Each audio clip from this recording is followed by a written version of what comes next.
I recently had a talk with my wife of 11 years. Sadly, it ended with her in tears. This reminded me of a similar situation 3 years ago when I almost lost my job.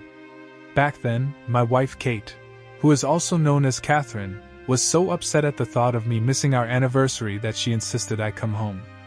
Fast forward to today, and now it's her who won't be there on our anniversary. I didn't say anything to change her mind. Despite this, the past 12 years have been the happiest in my life. When I first met Kate, she was 24 years old and just starting her career in sales. She visited our architectural firm to convince us to advertise in fancy magazines, which at the time we couldn't afford. In the crowd, I couldn't help but notice an enchanting woman with black hair. After discussing the matter with my partner, he helped me grab her attention long enough to ask her out. After our first meeting, she confessed that she knew we couldn't pay for her services. Even with that knowledge, I fell deeply in love with her. Our relationship developed over 6 months and eventually, she moved in with me for another 6 months as she transitioned from a nomadic lifestyle to a stable office job. 4 months later, we tied the knot and became husband and wife. Every day, I still feel like the luckiest person alive for persuading her to marry me.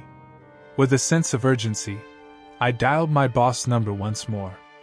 I've been with the company since the beginning. When Craig first started the company, our small team of designers, just 4 of us, achieved remarkable success by reducing production time in various fields. "Craig, I know you're there. Please answer," I pleaded into the phone. Finally, I heard his voice on the other end. "Dan, I'm really busy right now, you know," he replied shortly. Deciding to keep it brief, I said, "Well, I'm leaving right now and won't be back until Monday." In response, he asked, "Leaving? Where are you going?" I replied, "I'm going to celebrate my anniversary with my wife. I'll be back on Monday. Have a good trip. Don't forget to knock before entering," he quipped. I chuckled and replied, "You always manage to make me laugh." To which he responded, "You know, I hear that a lot. Not from those who really know you." Apologetically, I added, "I'm sorry. But ever since they brought this guy in to run Kate's department, there's been tension in our house. Maybe a break at the hotel will help diffuse the situation," I assumed. "Well, it certainly won't hurt. Just do me a favor. When you're seeking adventure, remember me." Craig grinned. "Deal. See you on Monday," I said.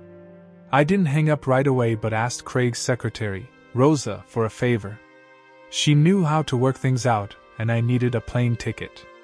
After the conversation with her, I headed home to pack. While packing my suitcase, the phone suddenly rang. "You have 45 minutes to get to the airport for security check. The ticket is waiting for you at the counter in your name," Rose informed me. She'd secured a return flight for me on Sunday afternoon at 1:30 p.m. Unfortunately, there were no available rooms at Kate's hotel, so she booked one 2 blocks away. "Have a safe trip. See you on Monday," Rose said. Hearing that, I rushed to the bathroom to grab my shaving kit, packed it quickly and did a quick check of the room. Even turning off the coffee maker, which was unusual for me, before hurrying to the car. Over 15 years, I've discovered several shortcuts that help me reach my destination faster. Despite my high speed, I made it to the flight with plenty of time to spare. After registration, security and boarding, we finally got on the plane. Once I was comfortably seated, I put on my headphones and played some music. I'm a nervous flyer and music helps me relax and stay calm. 3 hours into the flight, I was suddenly awakened from a pleasant dream about Kate and me by a gentle tap on my shoulder. I had fallen asleep, which wasn't surprising given my recent lack of sleep at night. Some of it was due to work stress. Kate and I had been going through a rough patch in our relationship for the past few months. For more than 2 months, she had been keeping her distance, not letting me get close.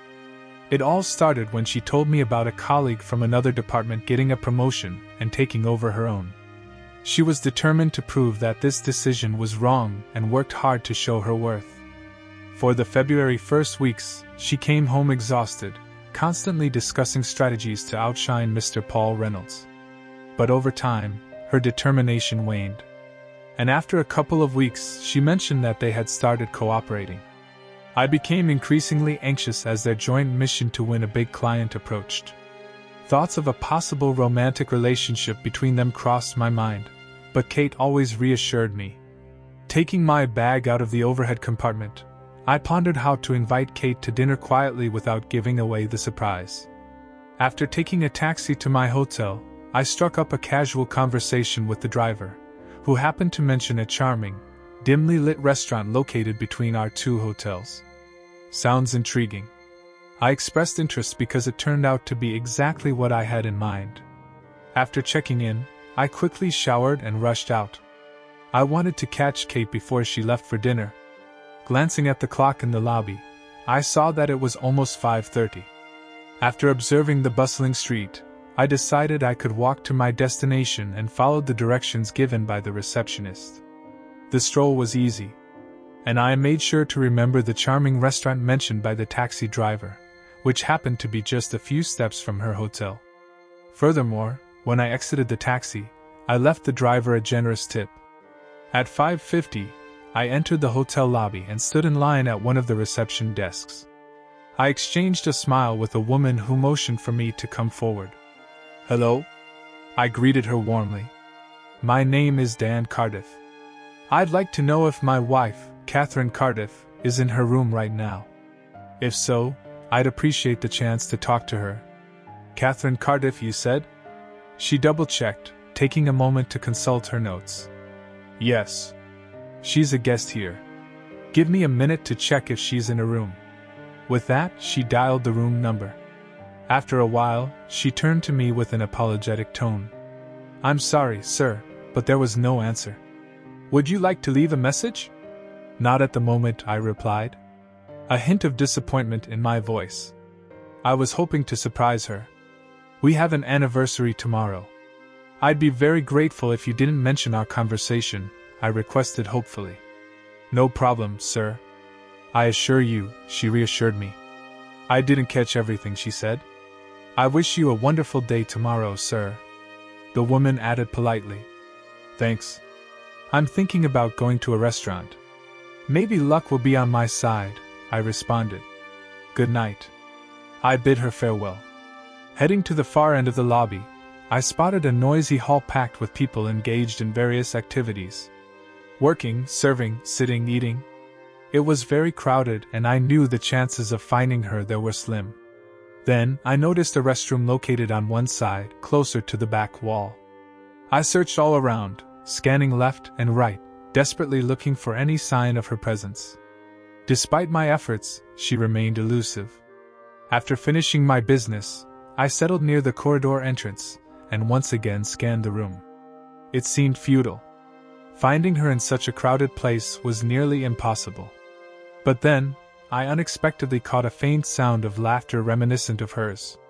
I followed the wall with my eyes, but towering booths obstructed my view, allowing only glimpses of the faces of the men and the women with them. Reluctant to approach any table until I could escape her notice, I retraced my steps and turned my gaze toward the wall. Slowly making my way along the row of tables one by one, I reached the third one from the corridor where I was standing. And there, in that very booth, I saw her. She sat there, engrossed in conversation with a man I didn't recognize. She looked radiant, dressed in the same elegant dress she always wore on evenings filled with dancing. Their interactions seemed relaxed, as if they were entirely at ease in each other's company. I couldn't help but wonder what was really going on between them. It seemed far more close than a typical dinner with a colleague. My heart raced as he leaned closer to her, prompting me to instinctively grasp the door frame for support. As she bent down, their lips met in a tender kiss. Filled with mixed emotions, I decided to leave the doorway and move to the center of the hall. Sinking into one of the padded chairs with a high backrest, time seemed to blur. I sat there, never taking my eyes off their table. Suddenly, I heard her laughter again, drawing my attention. Turning my head, I saw her walking beside him, holding his hand tightly with both of hers. Their closeness, along with the general merriment, piqued my curiosity. They strolled past me, just 15 feet away.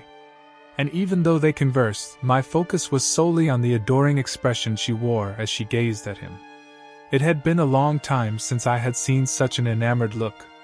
At that moment, my breath caught in my throat, and I was momentarily speechless.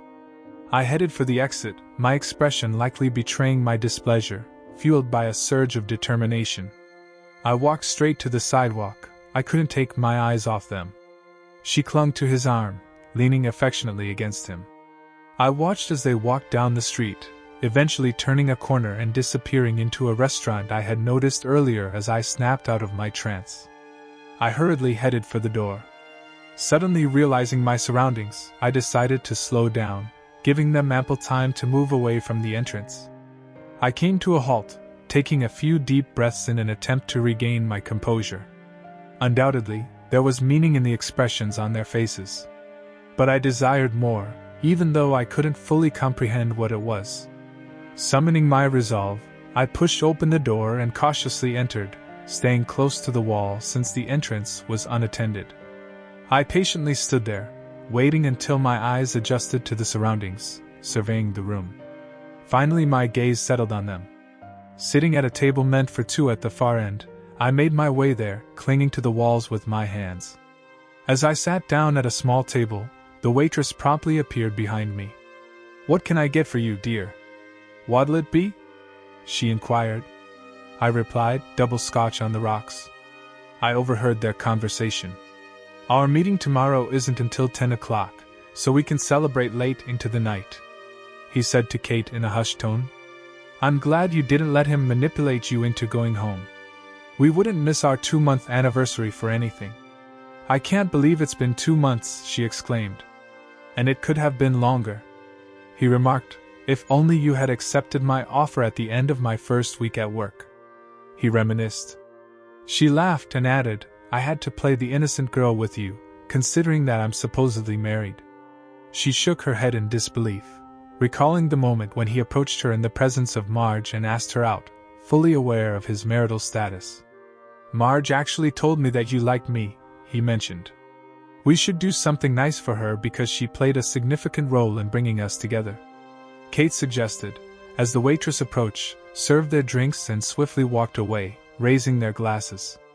They raised their glasses in a toast to the incredible 2 months they had spent together, and the countless more to come. "I'll do whatever it takes," he said as their glasses clinked together. "There will be many more," she replied cheerfully. The waitress placed my glass in front of me and inquired, "Here you go, dear. Is that all?" I handed her a $10 bill and said, "Thank you, ma'am," before shifting my attention back to the adjacent table. They glanced up, but as strangers, my presence seemed inconsequential to them. Kate, noticing his gaze, turned and looked at me. "You know, a guy should always carry a camera with him for such moments," I remarked. Her expression was truly limitless, suitable for various posters as she sat with her lips moving soundlessly. "Wow, 2 months. This is a special anniversary. I still remember mine, but after 11 years, it begins to lose its novelty." Watching them both, I found myself saying, "Let's celebrate 2 months. It's a symbol of passion and prosperity, isn't it? Well, a lovely couple like you definitely deserves a gift. So here's my offer," I said, tossing the ring in Kate's direction. "And here's a surprise." Paul interrupted Kate with a loud outburst, realizing that staying here any longer would lead to trouble. I turned to Kate, who was trying to calm him down, and said, "Tell him how lucky he is that he wasn't in my home. Please contact me and let me know where you'd like to receive your belongings. If you're wise, you'll avoid coming to my house. Applying ice to your nose might reduce the discomfort," I stated, turned around and departed. Leaving the club, I walked briskly back to the hotel. It was unlikely that Kate knew my current address. And given my actions toward her friend, it seemed unlikely that she would pursue me. To create distance between us quickly, I rushed into the lobby. Approaching the front desk, I politely asked, "Excuse me, do you happen to have the contact numbers for airlines? I urgently need to book a plane ticket." The employee inquired, "Certainly, sir. May I inquire about your preferred airline as well as your desired departure time and destination?" After providing all the necessary information, She assured me that she would inform me about the flight details in my room. Back in the room, I began to pace back and forth, bewildered by the unfolding events. How could this have happened? Then a thought struck me. Perhaps Kate had missed her true calling in life. Her performance over the past as my frustration continued to mount, I realized I couldn't stay in the room any longer. Grabbing my bag hastily, I descended the stairs to the lobby. When I reached the lobby, the receptionist, who had just finished a phone call, motioned for me to approach. "Sir, if you leave now, you might make the last flight today. Registration closes in 30 minutes. If you miss it, the next flight is in 3 hours," she told me. I replied with a thanks. Hoping the taxi drivers in the area were reliable, I signed the cash receipt handed to me by a woman. "I'm sorry I have to cut my visit short. Please stay with us next time," she said, smiling warmly. As I headed for the exit, a rush of unforgettable memories washed over me. Rushing out of the lobby, I quickly grabbed a taxi from the nearby parking lot. I asked, "I bet you $50 you can get me to the airport in under 30 minutes, as I took my seat. The taxi driver responded, "You got it, boss," snapping me back to reality. He turned out to be experienced and got me to my destination in just 20 minutes. I paid the meter fare, added a generous $50 tip, expressed my gratitude and hurried to the exit. Reflecting on it later, I realized there was no need to worry. I had a few minutes to spare after passing security. I eagerly awaited the announcement of the boarding, unlike last time, when I needed music to occupy my mind. With plenty of distractions around, a funny thought suddenly crossed my mind and I had to suppress a laugh. I remembered that Kate's mother never really liked me, while Deborah seemed to have her husband under her thumb. She treated Greg poorly, almost like he didn't matter. But I couldn't tolerate her behavior, and she was aware of it. One day, she even accused me of eventually cheating on Kate, claiming she saw me glancing at other women when we were together. Throughout the entire flight, doubts about what was happening gnawed at me. I pulled out the photo I always carried with me, of Kate and me, and studied it intently. The person next to Kate in the photo suddenly seemed unfamiliar. I glanced around to make sure no one noticed, then returned my gaze to the photo. In the picture, I stood beside Kate, but what caught my attention was the way she gazed into his eyes. It made me doubt. Although men aren't typically known for their memory, I considered myself an exception. Like most women, Kate often tested my memory by asking, "Do you remember this? Or do you remember that?" Unfortunately for her, I remembered everything. I recalled every conversation, every plan, and all the close secrets we whispered in the dark. Sitting there now, I couldn't help but wonder if I hadn't noticed this unfolding for 2 months. What else had I missed? The man had shown interest in her from the first week they met, but she claimed she rejected his advances to maintain her appearance due to her marriage. The thought of them being together bothered me. I formulated a 2-part plan. I'd go home, pack all her things, and take them to her mother's. Of course, the elderly woman would find a way to blame me, but the truth was what I sought. When we arrived at the airport, our family life was unraveling. I headed straight to my car and joined the exit queue. The drive home felt like a blur and I couldn't remember much. Nevertheless, I reached my destination. The journey's duration remained a mystery, but honestly, it didn't matter. Stepping into the dimly lit house, I felt an eerie sense of unfamiliarity. The thought that I had to get used to this sight as the new norm consumed me. After dropping my bag, I headed for the kitchen. En route, I instinctively turned on the answering machine. A pleading voice on the other end said, "Dan, please don't do anything rash. I'm heading home to talk. Please wait until I get there." She sounded pained, conveying her emotions. I believed the cheater deserved punishment. But I didn't want to hear it, especially not in that voice. So I reacted impulsively and banged my fist. My actions may have been rash, but I needed to protect myself from foolish decisions. It was clear I wouldn't be able to sleep that night. I went to the garage and gathered all the suitcases she had collected over the years. Choosing a large black suitcase and a bag for her clothes, I set them aside and took the rest to the bedroom. As I sifted through her closet, I carefully picked a few items. I quickly stuffed them into one of the large bags, repeating the process several times before turning my attention to the dresser. It had been ages since I'd seen underwear tucked in there. For a fleeting moment, the idea of grabbing some hot dogs crossed my mind. I was supposed to go to her mother's house, but I didn't want to. So I opted for a solitary gathering with lox and marshmallows. I didn't want to deal with her parents or anyone else, so I took matters into my own hands. Instead of waiting for her, I impulsively went to the hardware store to buy new locks. Upon returning home, I realized I couldn't leave the pile of stuff in the front room. Following my thoughts, I loaded everything into the car and headed to her mom's house. I drove carefully and unloaded everything near the garage, not wanting to burden Greg with extra work, especially since his wife and daughter wouldn't help him. As the third box fell to the ground, my mother-in-law appeared. "Hi Dan, what's all this? What's going on?" she asked. I explained, "Well, when Kate arrived she might need her clothes initially. I thought she'd bring them herself, but I couldn't wait any longer. They were cluttering the front room." Confused and with a pale face, she inquired, "What do you mean when Kate arrives? I thought she wasn't in town yet. Why would her things be here?"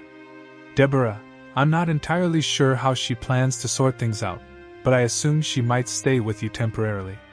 She may be considering moving in with the person she's been spending time with, but I can't say for sure. That's why I brought her stuff," I explained. Seeing her face grow paler, she responded, "What are you implying? How can you accuse my daughter of such things? She had to stay there for work. She'd never cheat on you." Her voice trembled, nearing hysteria. "I even saw them together last time. They looked happy. They were joyfully celebrating their 2-month anniversary at a lively nightclub near their hotel. I repeatedly asked her to join me at home for our anniversary, and she regretfully said she couldn't. Determined, I hopped on a plane to be with her. However, when I arrived, I found them having an enclosed dinner. The atmosphere was romantic and I didn't want to intrude on their special moment. Besides, witnessing their tender kisses across the table, I needed some time to gather my thoughts. When they passed me in the hotel lobby, I contemplated saying something, but she gazed at him and whispered in his ear. At that moment, I couldn't bring myself to disrupt them either. I just needed some fresh air, so I stepped outside. To my surprise, they left and headed to the nearest nightclub.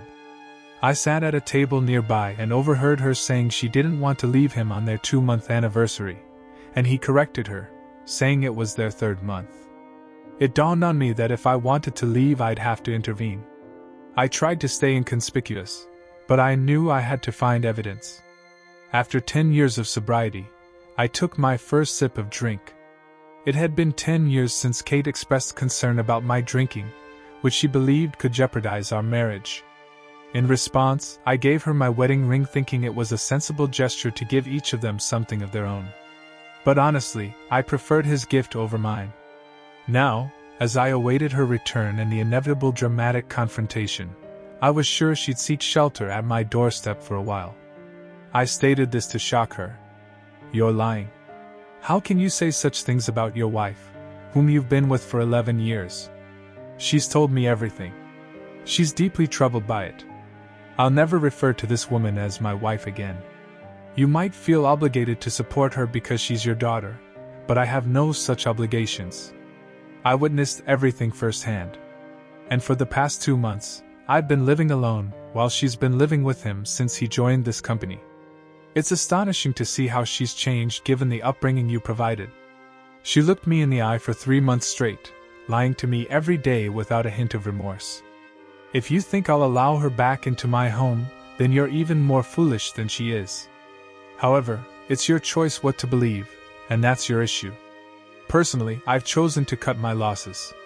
It's clear that she has strong feelings for this guy, and he's free to have her. She won't need to hide their relationship anymore. As soon as she's done with her charades, I'll direct her to this place. You can see for yourself who's being dishonest." As I instructed her, "If she picks up, be sure to convey the message exactly as you want, including the fact that I'm eager to see how she handles this." With those words, I got into the car and drove away. Feeling restless, I wandered aimlessly around the house for several hours before finding a small corner in the garage, where I set up an improvised workspace. Suddenly my thoughts were interrupted by the sound of the doorbell. Curiosity got the better of me, and I went to the door and opened it carefully. Without saying a word, I instinctively took a step back. Kate entered the room, and I immediately realized I was in the garage. "You must have been in the garage," she remarked, closing the door behind her. "I tried knocking but you didn't hear me." "I was just tidying up," I responded, observing the room's condition. Kate sighed and said, "Well, Mom already called me. It looks like you've already made up your mind about what to do with me." Kate looked at me, her face a mix of sadness and disappointment. "What did you expect, that I wouldn't mind you having an affair?" I asked her. She paused before responding. "I guess I wasn't thinking clearly, at least not rationally.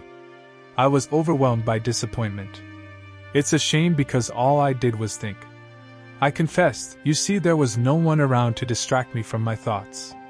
I missed having someone to go out to dinner with, visit a club and enjoy the darkness, whispering and kissing. But I was left with a woman who could deceive me without hesitation, even looking me straight in the eye. She could share my house, my food, my life, and then be close with someone else. Not a pleasant image. Right. Are you really ready to let go of 11 years of our life together?" "What is it?" she asked. "Did you even bother to ask me about it, Dan?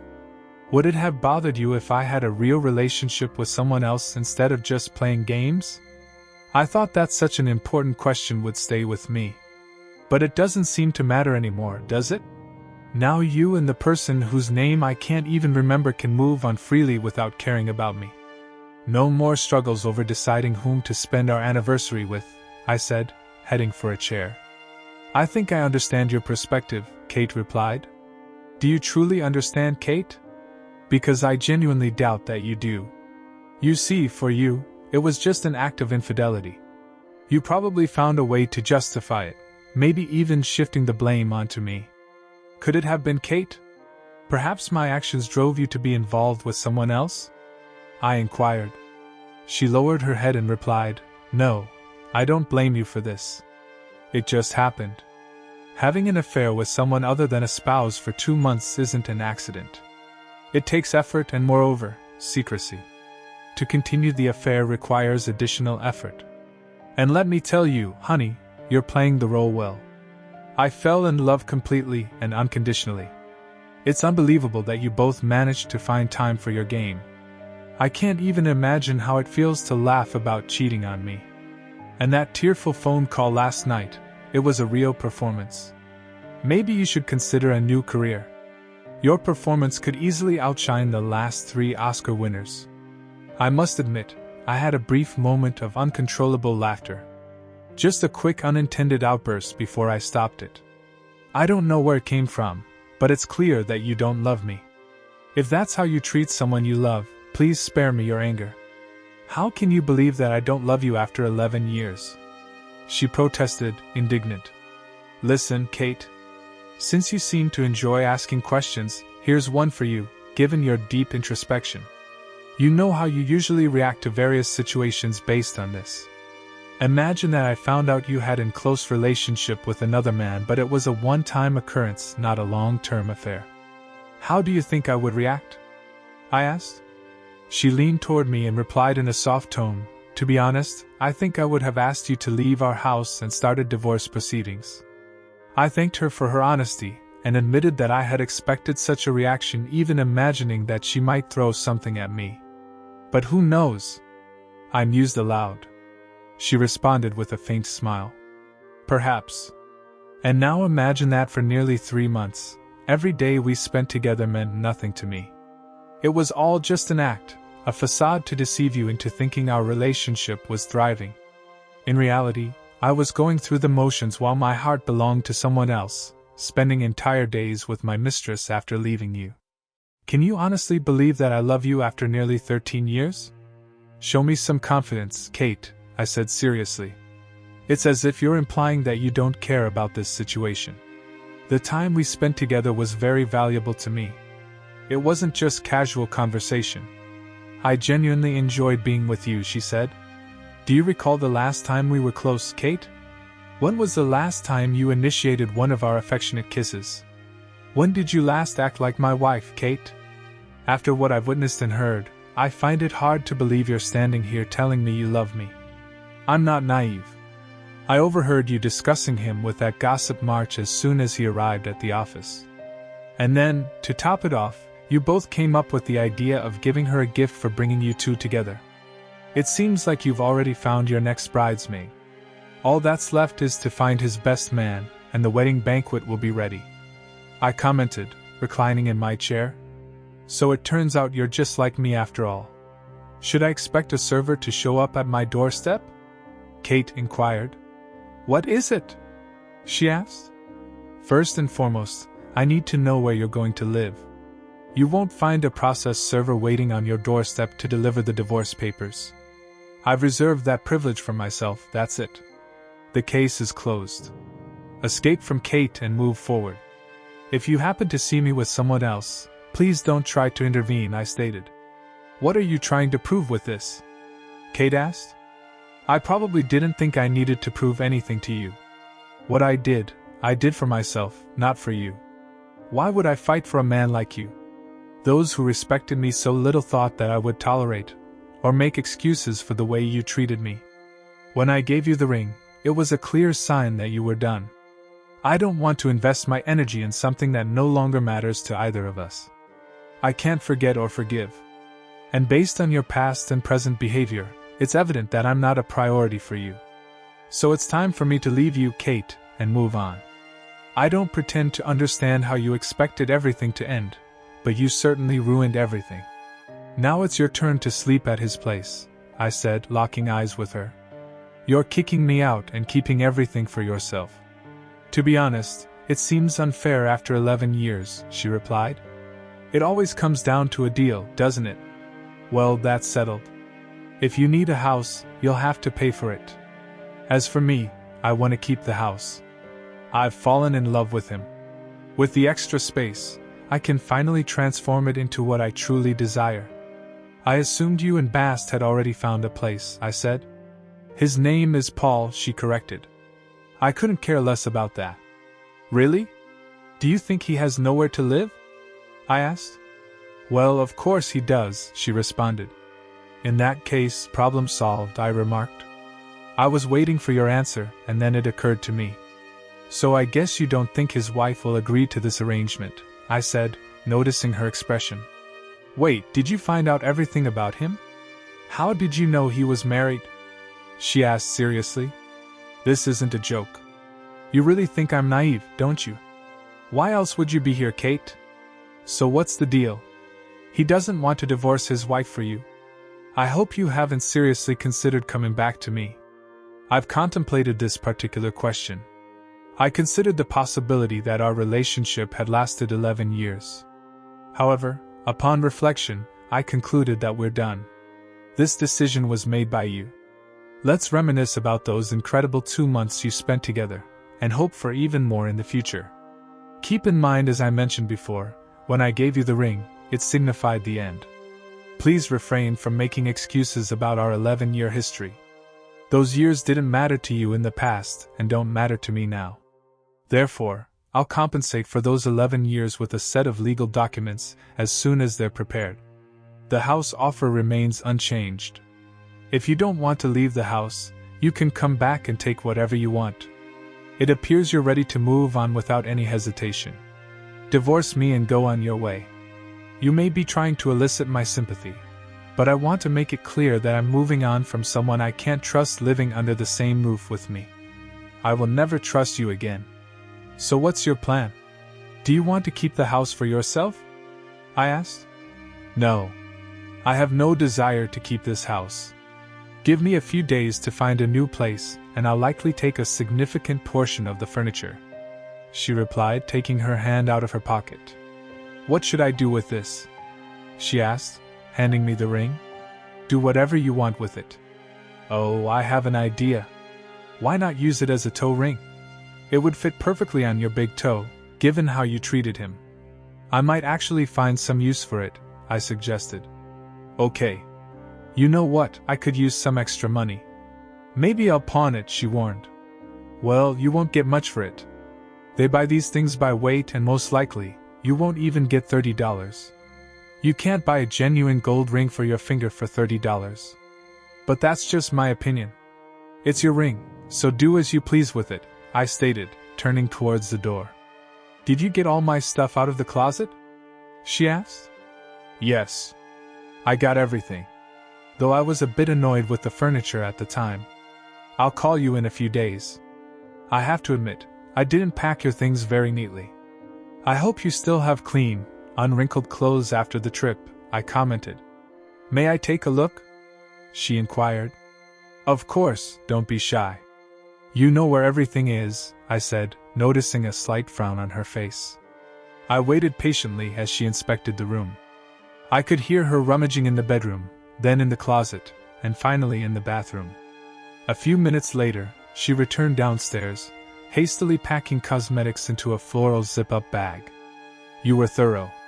You only missed a few things. I may have to call you when it's time to move, she said with a forced smile. Of course, I'd be happy to help as long as it's not too close to me, I replied, smiling affably, getting up to open the door for her when she suggested going for a walk. I paused for a moment, considering her request, and then an idea struck me. Wouldn't it be too much to ask you to run around instead? I inquired, maintaining a serious expression. Kiss me on the spot, she replied, turning to leave. I wouldn't dare kiss someone who knows where she's been, I retorted, closing the door behind her. That marked the end of our communication. 3 months later, my lawyer diligently filed all the necessary divorce documents, instructing me to pick them up from his office on Monday. My itinerary for the day included 2 stops. First, at the lawyer's office and then at my mother-in-law's house. The sole objective was to obtain Kate's signature on the documents, ensuring she had no false hopes of reconciliation. After parking my car at her house, I paused for a moment, gazing at the familiar facade, contemplating the completion of this final task. It might take some time, but eventually I would find solace in quiet nights again, as this chapter would finally be closed. Exiting the car, I made my way to the front door and rang the doorbell. To my surprise, my mother-in-law answered. Well, Dan, what brings you here? What's going on? She asked. I thought you had forgotten about us already, I replied. Not yet. Is Kate here? I inquired. Yes, she's here. Come on in, she replied, closing the door behind her. A few moments later, Kate entered the room. Kate, I'm here for you to sign these papers. I'll file them tomorrow and then our divorce will be finalized. I just want it to be over, I explained. Kate sighed and said, I don't think I've ever been good enough for you, have I? Do you seriously think I'll just stand by and watch your actions over the past few months? Kate briefly left the room, but soon returned with a pen in her hand. As she hastily signed her name on the appropriate pages, I watched her movements carefully. When she finished, she forcefully placed the pen on the table and swiftly gathered everything into a manila envelope, ready for archiving. You're free now, she said. Thank you for signing these. Take care of yourself and find happiness. Shifting her focus from me to herself, she added, Mom, you can come into the room. Congratulations to you as well, I replied before walking out the door. As I drove away, a wave of mixed emotions washed over me. I understood that this marked the end of our relationship, and I couldn't shake the feeling that life was about to take a new turn. Just a month later, our divorce was finalized, signaling the start of a completely different life. In due course, I received unexpected news from Kate's father. He informed me that after our divorce, Kate had asked Paul to leave his wife and marry her. However, Paul made it clear to Kate that he couldn't do that. He admitted that their relationship had no romantic feelings for her. It seemed that after such a revelation, Kate had to come to terms with the fact that she would have to continue her life without me and without Paul, learning the lessons from our past relationship. Kate now resides with her parents, in search of a new job after being disgracefully dismissed from her previous one, just like Paul, thanks to me. According to her father, Kate is unhappy. She's had several encounters, but they involved either married men seeking only or men with questionable reputations. Engaging in indiscriminate close relationships led Kate to contract a psychiatric illness, and she's now in therapy. Do not forget to support us with a like and subscribe to the channel. See you in the next video.